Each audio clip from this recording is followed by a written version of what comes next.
حظ وطاقة برج الحوت. نبدأ بسم الله والصلاة على سيدنا محمد عليه أفضل الصلاة والسلام.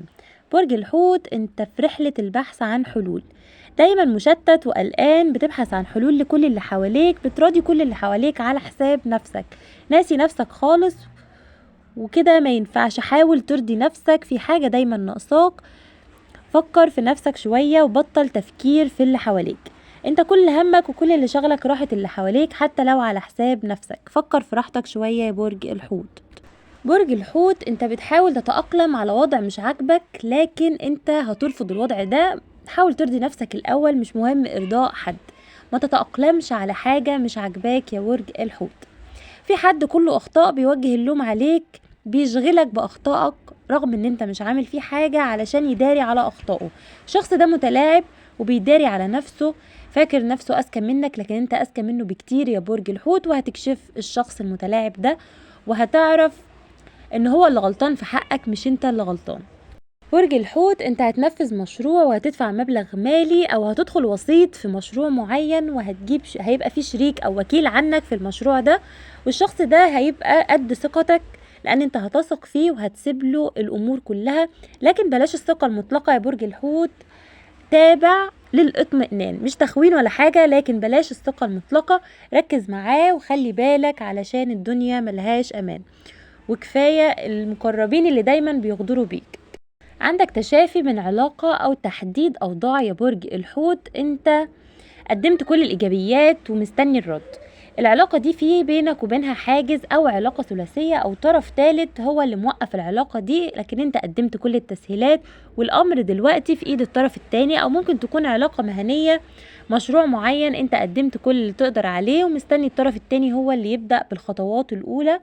فخلي بالك يا برج الحوت. برج الحوت في كلام عليك، انت حاطط نفسك في وضع شك، فبلاش تخلي نفسك في الوضع ده، وخلي بالك وركز من اللي حواليك وما تديش ثقتك لحد بسهولة. عندك شأن عالي وقيمة كبيرة الفترة اللي جاية يا برج الحوت، امور هتتغير من مرحلة لمرحلة ودرجات عالية هتوصل لها بإذن الله.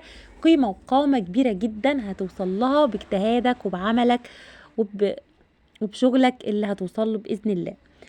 في نقاش حاد بينك ولوم وعتاب بينك وبين حد أكبر منك يا برج الحوت، ممكن يكون أب أو أخ. حاجة أنت عايز أمر معين عايز تبدأه أو مشروع جديد أو أي قرار عايز تاخده، في حد بينصحك وبيقولك بلاش. لازم تاخد بالنصيحة وتسمع للشخص ده لأنه فعلا عايز مصلحتك. في أوراق رسمية وحكومية أنت بتمضيها الفترة اللي جاية، والله أعلى وأعلم. عندك سفر يا برج الحوت أو رجوع من سفر، أو حد عزيز عليك راجع من سفر الفترة اللي جاية بإذن الله، والله أعلى وأعلم. في مكسب جايلك لكن معاه شوية مشاكل أو حاجات مستفزة هتتعب لك أعصابك. أنت بتحبش النقاشات الحادة أو ما بتحبش المشاكل، أنت برج مسالم جدا. أو علاقة مع حبيب، الحبيب ده كلامه مستفز بيضايقك أو بيعمل حاجات أنت حذرته منها قبل كده أكتر من مرة يا برج الحوت. عندك تجمعات أسرية أو تجمعات مهنية يا برج الحوت، بيحاولوا يستكشفوا حياتك ويعرفوا أسرارك. ما تحاولش تعرفهم حاجة عنك لأن كده كده مش هيعجبهم، سواء قلت حلو أو وحش مش هيعجبهم حاجة. هم عايزين يعرفوا أسرارك وبس، ويعرفوا يعني حياتك الأسرية وحياتك الخاصة، فما تحاولش تديهم أي معلومات عن نفسك. عندك قرارات متسرعة الفترة اللي جاية يا برج الحوت هتندم عليها، فحاول ما تاخدش قرارات متسرعة وتنفذها. فكر فيها كويس قبل ما تاخد أي قرار علشان ما ترجعش تندم عليه يا برج الحوت.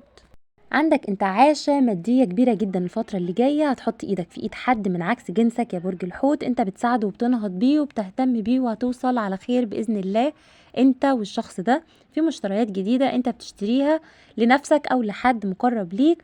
هيحصل نقاش بينك وبين حد، انت هتنتصر في النقاش ده وبتقول ان الحب نصيب، انا مش بإيدي، لكن الطاقة متبادلة بينك وبينه، وإن شاء الله يجمعك مع من تحب يا برج الحوت. لو القراءة عجبتكم ما تنسونيش باللايك والاشتراك، واسيبكم في رعاية الله وحفظه، والسلام عليكم ورحمة الله وبركاته.